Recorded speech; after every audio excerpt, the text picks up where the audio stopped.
NDC for so the Jimmy. Etiwo Jimmy. Uko kabibia dollar kofom. Uko kabibia dollar kofom. But your dollar no kofom no enrama me ko gumo atachimai. Me hu dollar kofom ogumo atachimai. Mayana manye. Me hu dollar kofom ogumo atachimai. Someone ana. Eti dollar no kofom e nkran. Nkran so nya Ghana. Chese NDC are buying there. Omu so useless. In fact, omu useless beyond the word useless. Omu mamunyina makwaba ne bagana 17 so. Say the money Mr. President, but one so like video no subscribe to the channel. What no notifications and be next time. Videos of this nature about so bit my cable. Say the money Mr. President, also boy studio sound, internet, light, BB up to the sponsor be whatever me here. To reach out through number never see when I sabeka in best you better was pass. Now asema wo pine and say on resigning.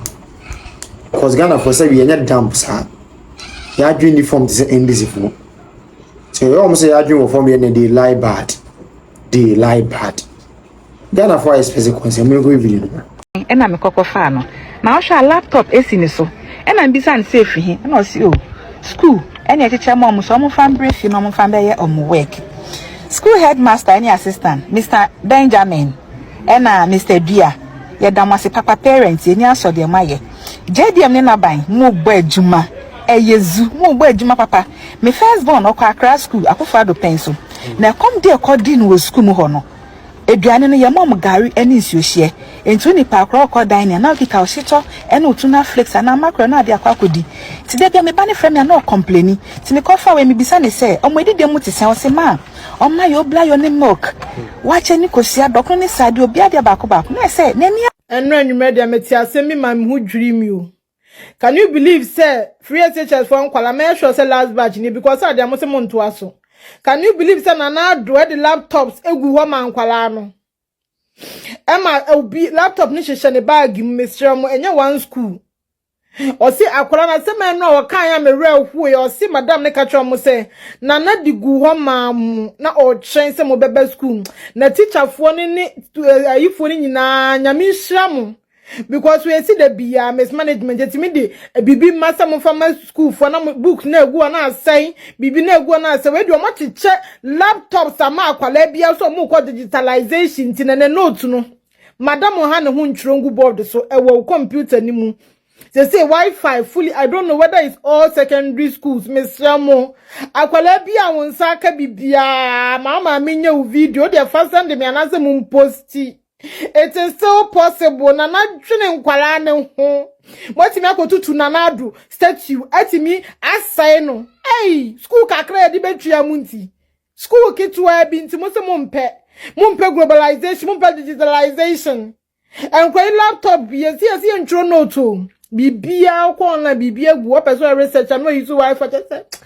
Mera ho Nana nya mi sha wate. Si Nana se or the chem was some buy yam fam mamu. School penny for so dinocracy so their man qualado. Nana, it is still possible. It is still and still possible. And so we do this in 3, in 2, and in 1. Behold, the future of Ghana's education. It is the launch of the Ghana Smart School project.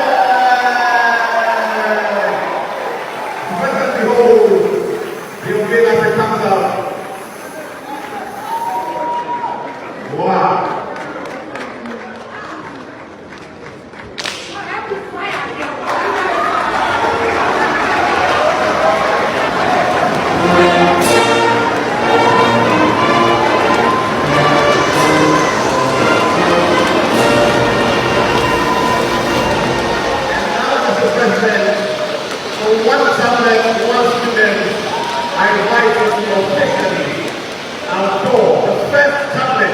We get into our school children.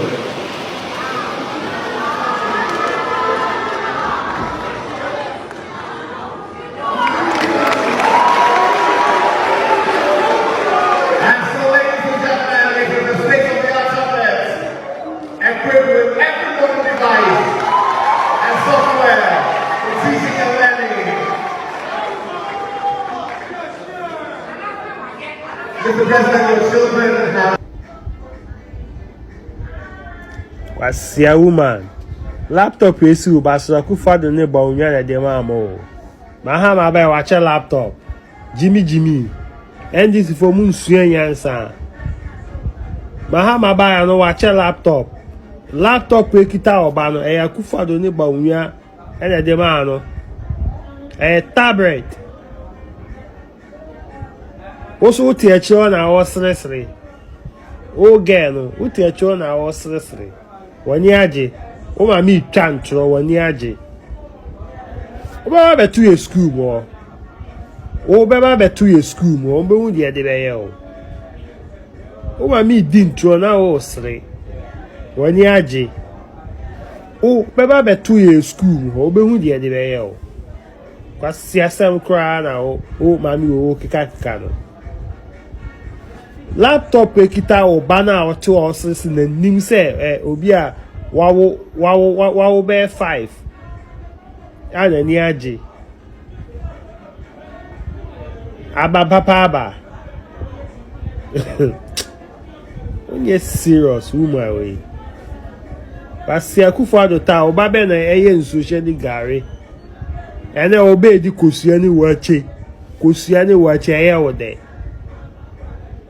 Kosia any watch a with day. Yami be Triamakamu. Yami be Triamakawan. Good morning, Penny 4. Messim da such an NDC for council. Make jump council, expose omo. Traum did check and mebuno.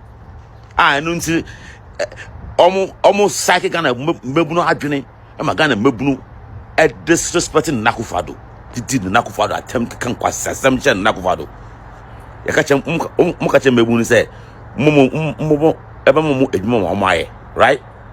And you know, Musluga, more town to compass and a 24-hour economy.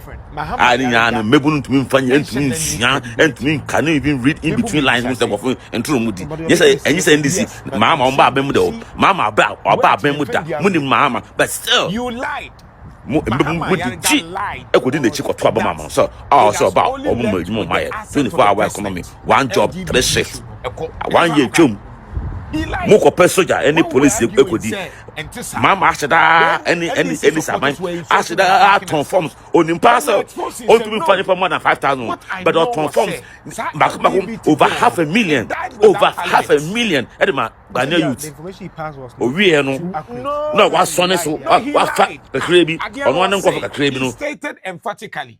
So me catch you say ochina me wo information say President Mahama beba abe grace occasion no na obeba de aka ne flight but anopani ba be sia no so obitia obeje adi why because nana janto ba be twen no kra we a government business leader enti whatever you say no enti say obi a we backbencher you are saying say oh ade no kra mo ha mo ho no ye de akwakoto nanim aka so obe sign that time no atu kwan refi say me kan sa asem no say enti sa but then this guy there be why and one cano and president Bekasa.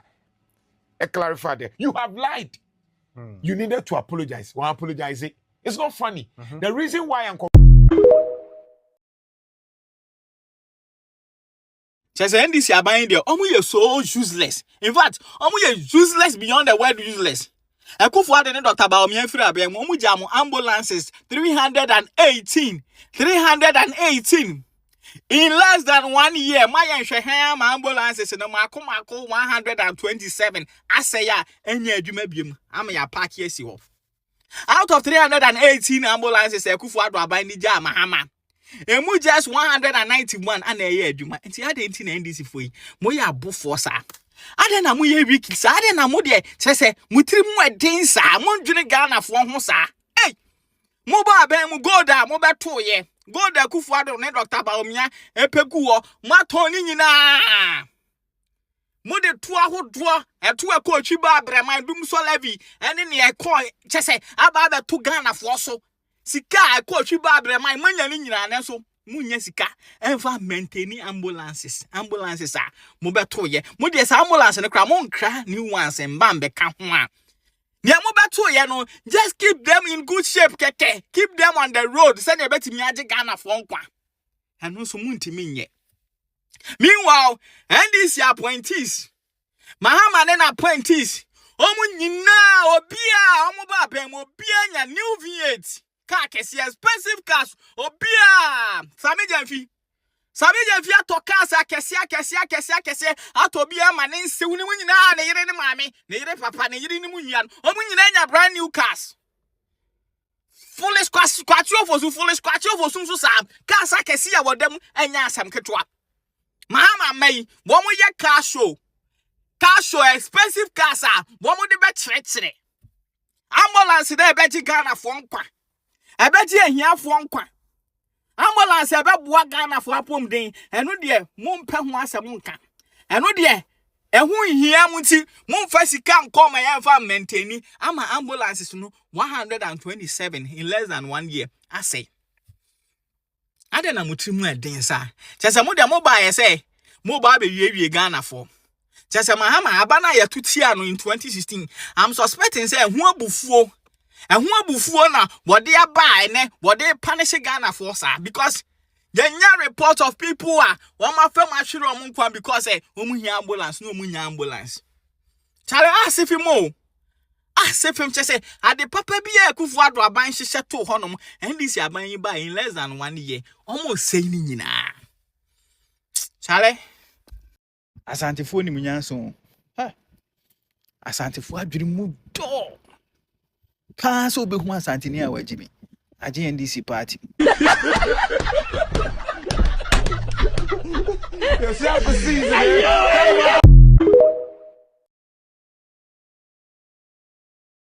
Nana Jai Jimmy! Nana Jai Jimmy no! That's it. A Jimmy, sir. Catch them, Nana Jai Jimmy. No cry in our Ghana. Can be all kind Jimmy Chen and Addo. Can be no cry. Cannot grab. I don't know how you cannot grab. Nkwasiafuor now. Catch it on da Jai Jimmy. Da Jai Jimmy. Da Jai Jimmy. Yeah, Shananani Makaza Jai Jimmy. Tell them. Or send the members in the na now do funny no they are to scream no so. No one can chen and now do say, Onjai Jimmy no, and Nkwasiafuor no. Hey! Nkwasiafuor war you to make us and Nkwasiafuor war ye. Wow! Hey! Osofumwa and Churchill, what they Churchill members in. Na ye members in Ankasa so, Sabe. Say ye kwa sorry say ye je ya adwene to ho mintimi hu no say ye nya address ni yekosi aso dem ase ya adwene no ye yi to twene enti nsem hu no bi osofo bedi bia ne yedi nachi na wa say ye hu say wo kwatie Kristo Yesu nkwaje nsem wo koye a wo sofo kire wo say di wo president atem na member abie na no nso di Osofo aka kire say kachira o president say wonjai Jimmy no na wonso member we bie wa no na najai Jimmy no na o president aka na Nkwasiafuor wo ye na wonso waka bi na najai Nkwasiafuor wo ye members yenim de ani yansa na we he na yama asofo Jimmy yesi wo sofo a wo si Awurade afro Kristo afro say beka na sempa ene de wo de aye atemdidie wo kwagina wa so dem ho antietie mu kwa tie na o members ade so ye tie eno nie awieye na eno nie wo sofo Kofi Oduro na no wo gina so dem say family bia yi $100 na afi 2025 ye be remi Awurade hwe so emmo family no ho ban family bia yi $100 and son Awurade ahwe so abom ho ban de o ma wura afi foforo eno yi wo sofo Kofi Oduro ye nka nkyere wo se jai sansem hunu no di de ni bible Awurade nka se obi ntwie sika ma no ansa na wabone nkwa ho ban Awurade ngi sika bia mfiri oni pa bia wansa wabone nkwa ho ban eno ye nka nkyere so sofo Kofi Oduro jai nsem hunu no di Esi ye catch say Osofo Kofi Oduro jaisem hunu ni di ye tiem kachiro na waje so mi jai said ye would tiem chiro memes muntie no maji so ye tie esi ye catch say Osofo Kofi Oduro Yesu Kristo anji sikan se wabo family bia ho ban enti jaisa ansem hunu ni di na Osofo Kofi Oduro woji so say mejai ye meka nchiro say jaisem hunu sadi wodi wugina waso dem se na nado onja jimi no ne Nkwasiade no Osofo a wodi atem ofra Yesu di fra wo yesi Kristo Yesu achi di for ne sei no mbeye Kristo Yesu asomafo no